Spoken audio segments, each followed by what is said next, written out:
Baik. Assalamualaikum warahmatullahi wabarakatuh. Eh, Perkenalkan, nama saya Johan Prabowo dengan NIM 250301020173 dengan PJJ Akuntansi dari program studi PJJ Akuntansi. Pada kesempatan kali ini, izinkan saya untuk mempresentasikan terkait mata kuliah Digital Auditing dengan tema Pengaruh Teknologi Informasi terhadap Proses Audit dengan dosen pengampu Ibu Cindy Claudia Putri dengan kelas AK 705.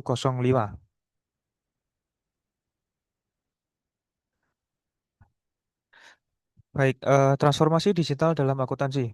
Perkembangan teknologi informasi telah mengubah landscape bisnis dan akuntansi secara fundamental. Proses pencatatan, pengolahan, dan pelaporan keuangan yang sebelumnya manual kini beralih ke sistem berbasis komputer. Transformasi ini membawa peningkatan efisiensi, kecepatan, dan akurasi, namun juga memunculkan risiko baru terhadap keandalan laporan keuangan. Risiko baru di era digital diantaranya yaitu keamanan data, yaitu ancaman peretasan dan malware yang mengancam integritas informasi keuangan. Kemudian yang berikutnya ada kesalahan pemrograman, bug dan error dalam sistem dapat berdampak luas pada pemrosesan data. Yang ketiga, ketergantungan sistem. Ketergantungan yang tinggi pada teknologi bisa meningkatkan kerentanan operasional. Risiko-risiko ini menuntut perusahaan menerapkan pengendalian internal yang memadai untuk menjaga keandalan informasi keuangan. Selanjutnya adalah tuntutan baru bagi auditor. Auditor masa kini tidak hanya perlu memahami prinsip akuntansi dan auditing, tetapi juga harus menguasai sistem informasi, pengendalian internal berbasis teknologi informasi, serta risiko tinggi yang menyertainya. Nah, berikut beberapa rumusan masalah. Yang pertama, peran TI dalam pengendalian internal, yaitu bagaimana teknologi informasi meningkatkan efektivitas pengendalian internal perusahaan. Yang kedua, identifikasi risiko, yaitu risiko apa saja yang muncul dari penggunaan sistem akuntansi berbasis IT. Yang ketiga, bagaimana pengendalian umum dan aplikasi mengurangi risiko di teknologi informasi. Yang keempat, bagaimana teknologi informasi mengubah pendekatan dan teknik audit modern. Nah, berikut adalah peran teknologi informasi dalam meningkatkan pengendalian internal. Yang pertama, otomatisasi proses.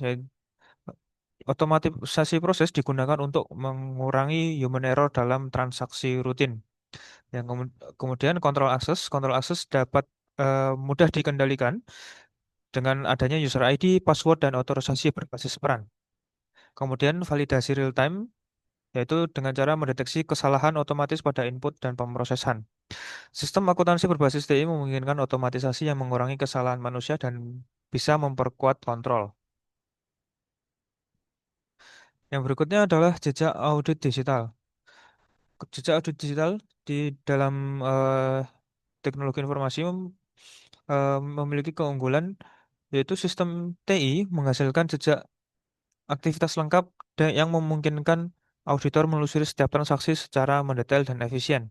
Teknologi informasi menciptakan log transaksi yang komprehensif, memungkinkan penelusuran audit yang lebih akurat dibandingkan sistem manual.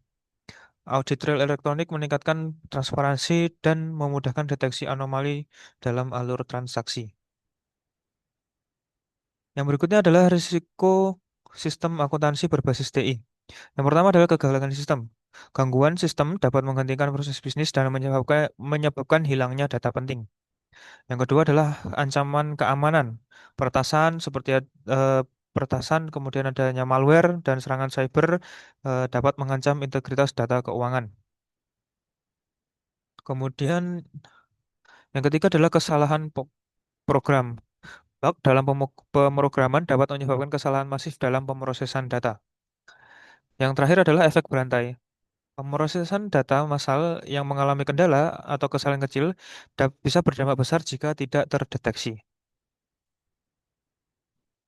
Nah, berikut adalah 5 komponen pengendalian internal menurut ISA 315. Yang pertama ada lingkungan pengendalian, kemudian ada penilaian risiko, Yang ketiga adalah sistem informasi. Yang keempat, aktivitas pengendalian. Dan yang terakhir adalah pemantauan. Berdasarkan ISA 315, kelima komponen ini saling terkait dan membentuk satu kesatuan sistem pengendalian internal yang efektif.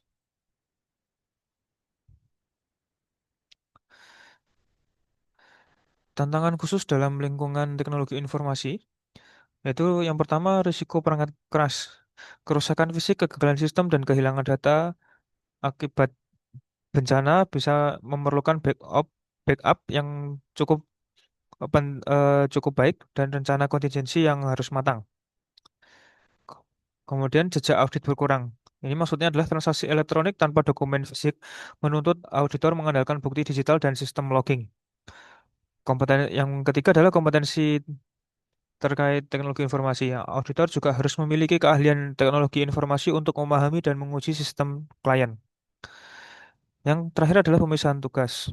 Otomatisasi dapat mengurangi pemisahan tugas, meningkatkan risiko kecurangan jika tidak dikendalikan.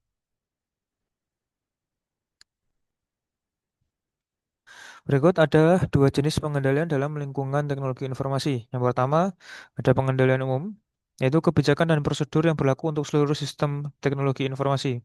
Di antaranya ada admin fungsi TI, pemisahan tugas TI, pengembangan dan pengujian sistem, keamanan fisik dan online, cadangan dan rencana kontingensi jika terjadi sesuatu yang force majeure atau kahar, kemudian kontrol perangkat keras.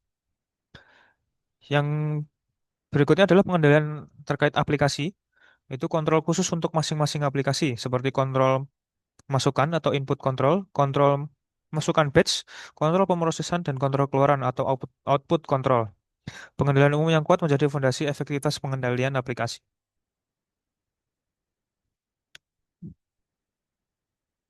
Yang berikutnya adalah dampak TI terhadap strategi audit. Teknologi informasi telah mengubah pendekatan audit secara fundamental. Auditor kini menggunakan teknik audit berbantuan komputer atau computer assisted audit teknik untuk menguji volume data besar secara efisien. Ini ada eh, dua teknik, yaitu audit di sekitar komputer, yaitu fokus pada input dan output tanpa menguji sistem. Yang yang satunya adalah audit melalui komputer, yaitu menguji sistem dengan data uji, simulasi paralel, dan modul tertanam. Yang berikutnya adalah tantangan audit dalam lingkungan e-commerce. Yang pertama adalah transaksi tanpa dokumen fisik itu dapat menyebabkan kesulitan verifikasi tanpa jejak kertas tradisional. Kemudian keamanan data pelanggan, perlindungan informasi pribadi dan finansial yang sangat sensitif.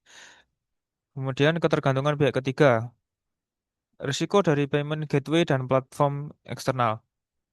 Yang berikutnya adalah verifikasi identitas. Ini berdampak pada tantangan memastikan keaslian transaksi online. Yang terakhir adalah pengakuan pendapatan. Ini berdampak pada kompleksitas menentukan timing pengakuan revenue digital. Nah, berikut adalah studi kasus yang saya ambil dari kasus PT Asuransi Jiwasraya, yaitu fraud di era digital. Dalam kasus PT Asuransi Jiwasraya, terdapat 12,4 triliun klaim nasabah yang tertunda. Eh, Hal ini terjadi pada tahun 2018, yaitu sebesar 12,4 triliun klaim punya nasabah tertunda. Kemudian 16,81 triliun kerugian negara. Ini adalah total kerugian menurut BPK atau Badan Pemeriksa Keuangan. Kemudian terdapat 17.000 nasabah terdampak yang dirugikan. Nah, hal ini menunjukkan bagaimana kasus di Jiwasraya, fraud modern memanfaatkan sistem teknologi informasi untuk memanipulasi laporan keuangan dan alokasi dana investasi. Praktik menyerupai skema Ponzi ini melibatkan kolusi dengan pihak eksternal, pengalihan dana ke investasi berisiko tinggi, dan window dressing laporan keuangan yang semuanya dilakukan melalui sistem teknologi informasi.